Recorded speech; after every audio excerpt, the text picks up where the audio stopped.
Strasburg, Colorado, summer 1947. Frank Zybach stands in a neighbor's alfalfa field watching a demonstration that would change his life. Workers drag sections of pipe fitted with sprinklers from one part of the field to another. The process is backbreaking. Turn off the water, disconnect the pipes, haul them through mud and crop stubble to the next position, reconnect everything, turn the water back on, start over. The sprinkler system works perfectly when it's running. Water arcs evenly across the crops, delivering moisture to every plant. But for every hour of irrigation, the crew spends 2 hours moving pipe. Zybach watches men struggle with 40-pound sections of aluminum tubing, their boots slipping in irrigation mud, their backs straining against the dead weight of waterlogged equipment. This is 1947. The Dust Bowl is still fresh in every farmer's memory. Those who survived the 1930s know that without irrigation, the Great Plains will always be one drought away from disaster. But the irrigation systems available are primitive, labor-intensive torture devices that break men's bodies along with their bank accounts. Zybach has the farmer's eye for inefficiency.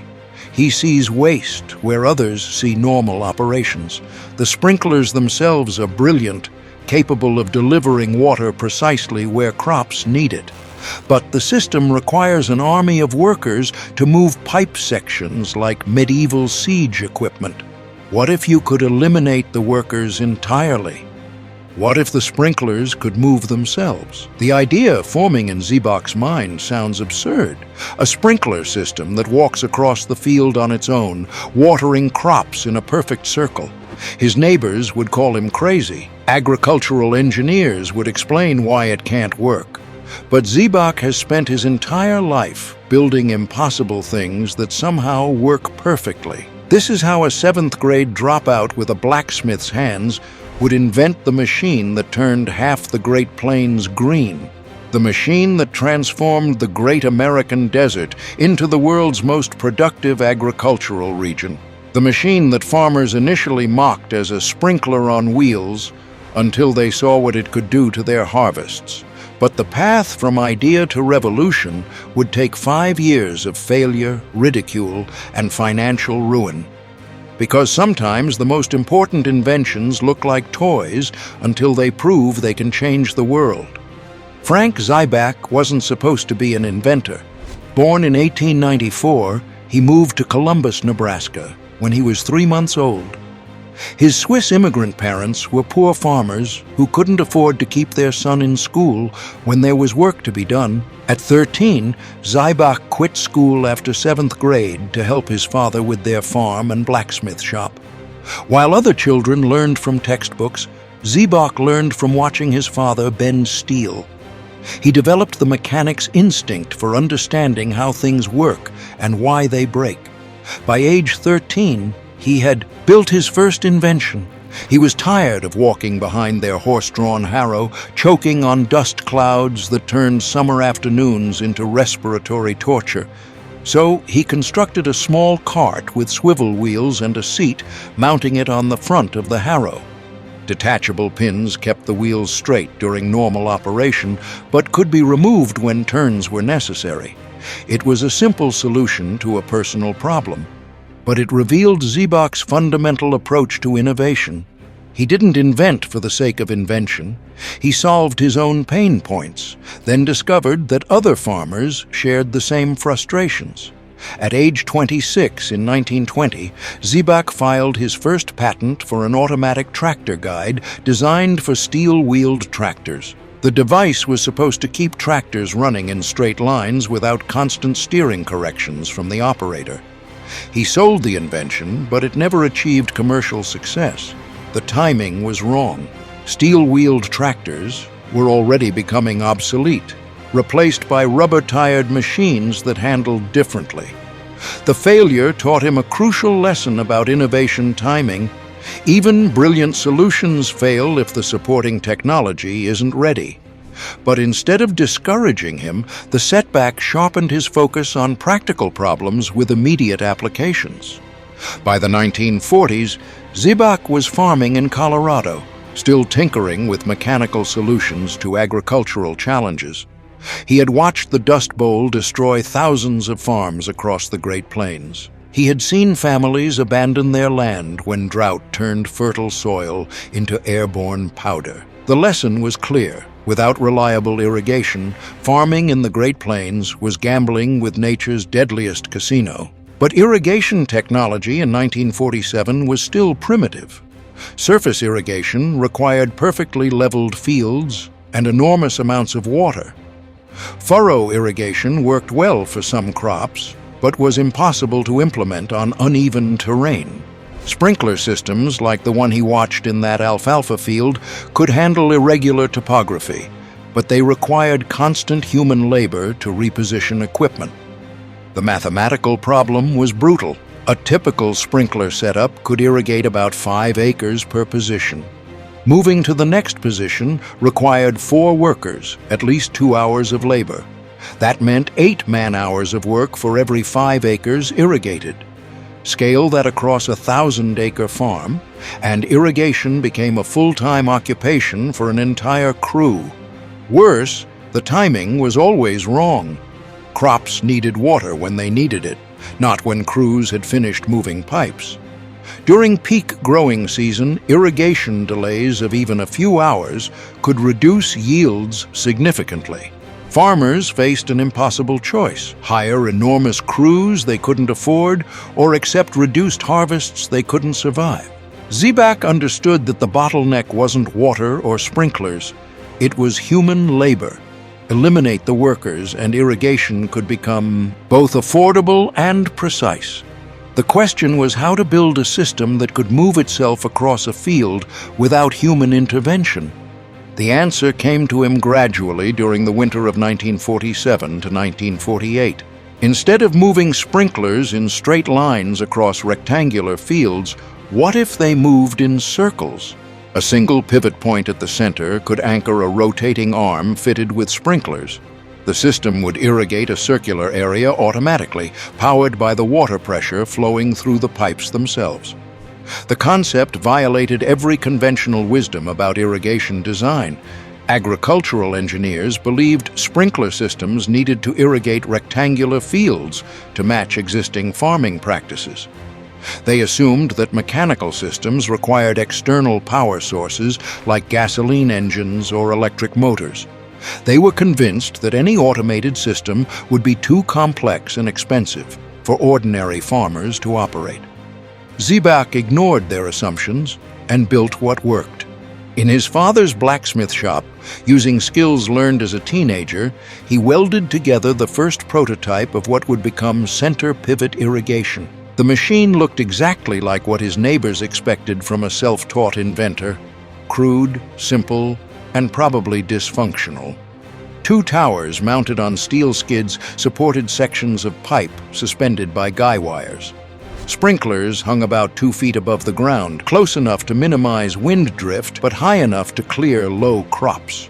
The entire system was powered by water pressure, diverted from the main irrigation line to drive pistons that pulled the towers forward in a slow, steady rotation.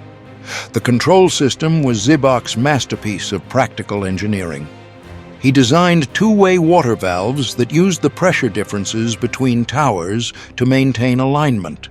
If one tower moved ahead of the others, changing water pressure would trigger valves that slowed the faster tower until the system realigned itself. No electronics, no complex mechanical linkages, just water pressure and simple hydraulics managing the entire operation. By summer 1948, Zybach had finished his first working system. He needed someone willing to test an unproven machine on real crops with real money at stake. Most farmers weren't interested in gambling their irrigation water on a contraption that looked like a mechanical spider walking across the field. But Ernest Engelbrecht, a farmer north of Strasbourg, agreed to let Zybach install the prototype on his 40-acre alfalfa field. Engelbrecht was skeptical, but he was also practical. If the machine worked, it could save him thousands of dollars in labor costs every season. If it failed, he could always go back to hiring crews to move pipe by hand. The first test run exceeded everyone's expectations, including Zybach's. The system irrigated the entire 40-acre field uniformly and automatically. No workers needed, no pipe moving, no scheduling conflicts. The sprinklers walked across the field in a perfect circle, delivering precisely the right amount of water to every plant. But the machine also revealed problems that no shop test could have identified. The 2-foot clearance worked fine for alfalfa, but most Great Plains farmers grew corn, which reached 7 feet tall during the growing season. The skids worked on Engelbrecht's relatively smooth pasture, but they would bog down in the muddy, uneven conditions of cultivated fields. Zybach spent the next 2 years refining his design. He replaced the skids with wheels that could roll across any terrain.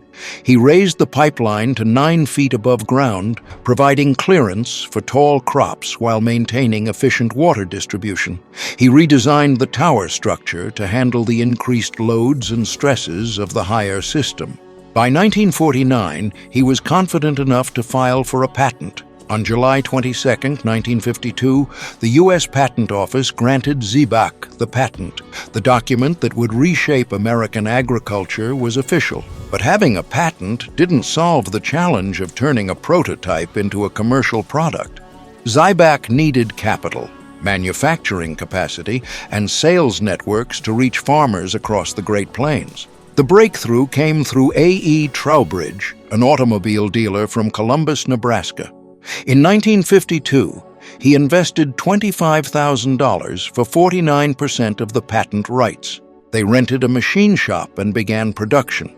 From 1952 to 1954, the partnership manufactured 19 systems. Each sale validated the concept, but revealed the challenge of changing established agricultural practices. A center pivot could irrigate 130 acres, with no labor beyond starting and stopping the system. The same acreage, using conventional sprinkler irrigation, required a crew of 4 workers for the entire growing season. But economics couldn't overcome psychological barriers. Many farmers couldn't visualize how circular irrigation could work as effectively as familiar rectangular systems. The sales numbers reflected this resistance.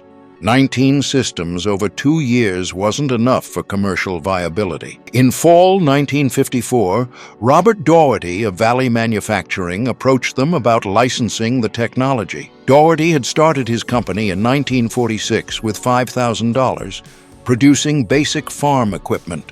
He recognized both the technical potential and commercial challenges of Zybach's invention. The licensing agreement signed in September 1954 gave Valley Manufacturing exclusive rights to produce center pivot systems in exchange for 5% royalties until the patent expired in 1969. For Doherty, it represented the opportunity to build an entirely new industry around revolutionary technology. But the real test would come in farmers' fields, where center pivot irrigation would either prove its worth or join the long list of agricultural innovations that promised much and delivered little. The machine that looked like a toy was about to face the judgment of the marketplace. Robert Doherty understood success required changing how farmers thought about irrigation.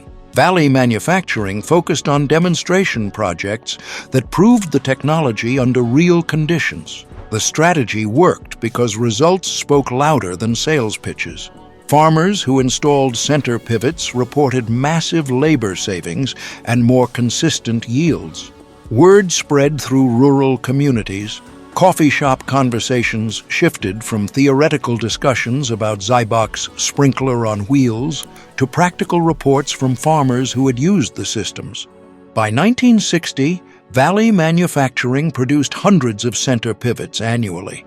Electric motors had replaced water-driven mechanisms. Larger towers and stronger pipeline allowed irrigation of bigger areas, but the real transformation was occurring in the fields.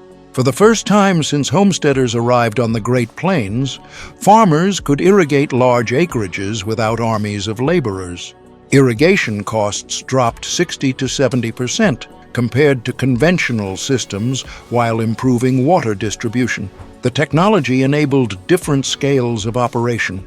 Farmers who had managed 200 to 300 irrigated acres with multiple crews could now handle 1,000 to 2,000 acres with minimal labor. The productivity gains supported larger operations and higher profits per acre. The 1950s drought accelerated adoption. Farmers with center pivots watched neighbors' crops wither while their fields remained green. By 1965, Nebraska alone had over 3,000 systems. Kansas, Colorado, and Texas followed similar patterns.